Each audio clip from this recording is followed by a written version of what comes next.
जब कोई MP parliament में एंटर करता है तो वह अपनी बात किसी नेता के सामने नहीं रखता है।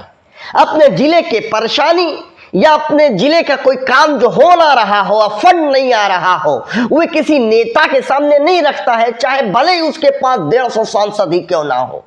मेरे दोस्तों, वे अपनी बात को स्पीकर साहब के सामने रखता है। लेकिन अगर वही स्पीकर ज्यादा सांसद वाली पार्टी से झुक के सलाम करे, वही स्पीकर ज्यादा पावर वाली पार्टी से झुक के उनसे नमस्कार करे, तो वो स्पीकर की वैल्यू क्या होगी। मेरे दोस्तों, पार्लियामेंट में सबसे बड़ा ओहदा किसी का नहीं होता बल्कि स्पीकर का होता है। यह मुद्दा मैं नहीं, राहुल गांधी ने उठाया है। आप वीडियो देखिए, अगर आपको ये सही लगता है तो कमेंट में लिखिएगा। अगर आपको ज्यादा उचित लगता है ये जो राहुल गांधी ने मुद्दा को उठाया है तो वीडियो को शेयर करिएगा। Two people sitting in that chair. There is the Speaker of the Lok Sabha, the Speaker of the Indian Union, and there is Mr. Om Birla. When Modi ji went and shook your hand, and I went and shook your hand, I noticed something. When I shook your hand, you stood straight like this and shook my hand. And when Modi ji shook your hand, you bowed down and shook his hand.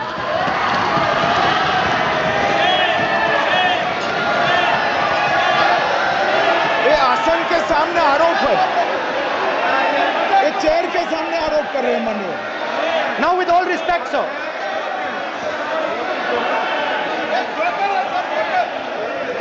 Such a एक minute please, no please please please बैठिए no please बैठिए please, एक please बैठिए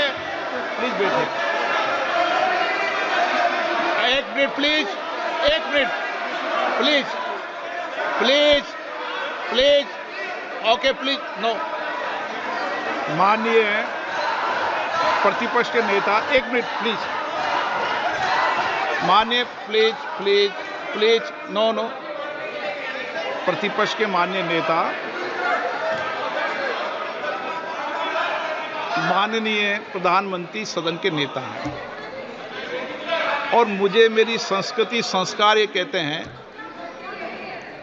व्यक्तिगत जीवन में भी, सार्वजनिक जीवन में भी और इस आसन पर भी, जो हमसे बड़े हैं उनको झुककर नमस्कार करो। मुझे यही सिखाया है और बराबर वालों से बराबर का व्यवहार करो, यही मुझे सिखाया है। और इसीलिए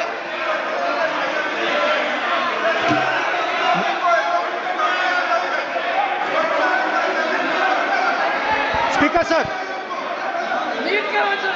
अगर आप हाँ, मैं इस बात को आसन से कह रहा हूं कि मेरी संस्कृति और संस्कार यही है कि बड़ों का झुककर और आवश्यक हो तो पैर छूकर सम्मान करो और बराबर जो उम्र से छोटे हैं उनसे बराबर का व्यवहार करो। स्पीकर सर, ये हमारी संस्कृति संस्कार है और मैं इस संस्कृति संस्कार की पालन करता हूं। स्पीकर सर, आपकी बात को मैं एक्सेप्ट करता हूं। स्पीकर सर, आपकी बात को रिस्पेक्टफुली बैठिए ना। स्पीकर सर, मैं आपकी बात को रिस्पेक्ट करता हूं, मगर आपको कहना चाहता हूं कि इस हाउस में स्पीकर से कोई बड़ा नहीं होता।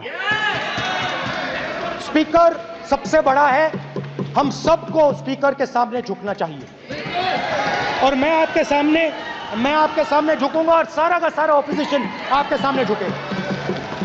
ये लोकतंत्र है। स्पीकर सर, आप इस हाउस के लीडर हैं, आपको किसी के सामने नहीं झुकना चाहिए। कस्टोडियन है, नेता प्रधानमंत्री है, स्पीकर को आप, speaker is the last word, speaker is अध्यक्ष and is the last word. अंत में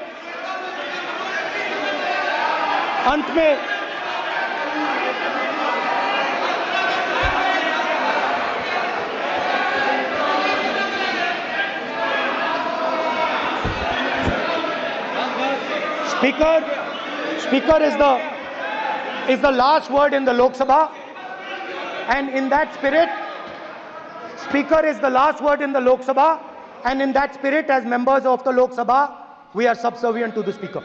I believe that. Now, there might be people in this room who think they are not, but I think the entire opposition believes that we are subservient to you, sir. And we will listen to what you say, and we will bow in front of you. But the only thing I request, Speaker, sir, is it is important that there is fairness in this House. Now, I gave a speech, Speaker, sir, and it was interrupted throughout. Now, this time is going to be taken away from my colleagues. And I think that is unfair. Finally, I'd like to say that the principles that allowed us to fight are in our traditions. Truth,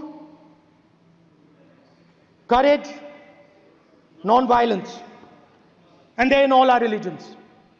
And what you have come to represent today is untruth, a complete lack of courage, and violence.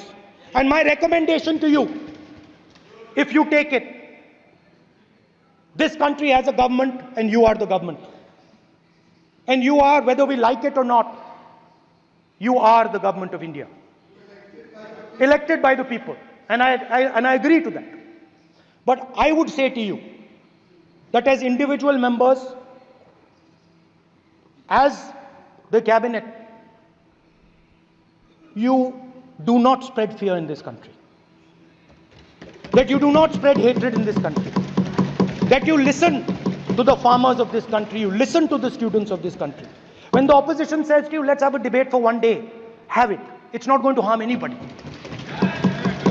They're going to love you for it. The students of India are going to say, we love the government because they allowed us our voice, they let us speak for one day. So, do not spread hatred. Do not spread violence. Do not be fearful. Even the BJP members here, even the cabinet members, do not be fearful. You have a constitutional position.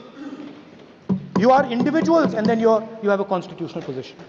Rajnath Singh ji is an individual and he's the Defense Minister of India.